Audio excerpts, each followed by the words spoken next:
সবাই দেখছে যে রাজা উলঙ্গ, তবু সবাই হাততালি দিচ্ছে।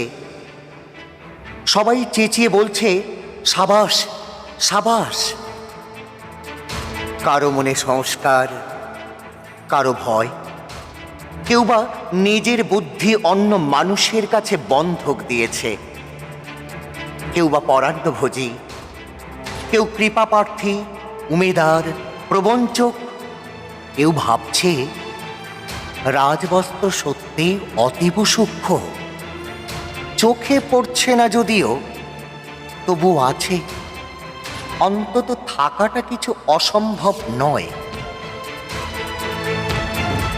গল্পটা সবাই জানে, কিন্তু সেই গল্পের ভিতরে শুধুই প্রশস্তি বাক্য উচ্চারক কিছু আপাতমস্তক ভীতু, ফন্দিবাজ অথবা নির্বোধ স্তাবক ছিল না। একটি শিশু ছিল, সত্যবাদী, সরল, সাহসী একটি শিশু। নেমেছে গল্পের রাজা বাস্তবের প্রকাশ্য রাস্তায়। আবার হাততালি উঠেছে মোহমোহ, জমে উঠেছে স্তাবক বৃন্দের ভিড়। কিন্তু সেই শিশুটিকে আমি ভিড়ের ভিতরে কোথাও দেখছি না। শিশুটি কোথায় গেল? কেউ কি কোথাও তাকে কোনো গোপন পাহাড়ের গুহায় লুকিয়ে রেখেছে?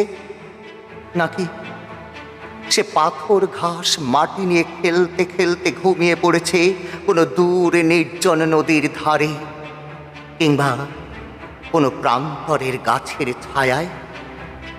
যাও, তাকে যেমন করেই হোক খুঁজে আনো। সে এসে একবার এই উলঙ্গ রাজার সামনে নির্ভয়ে দাঁড়াক। সে এসে একবার এই হাততালির ঊর্ধ্বে গলা তুলে জিজ্ঞাসা করুক, রাজা, তোর কাপড় কোথায়? নমস্কার।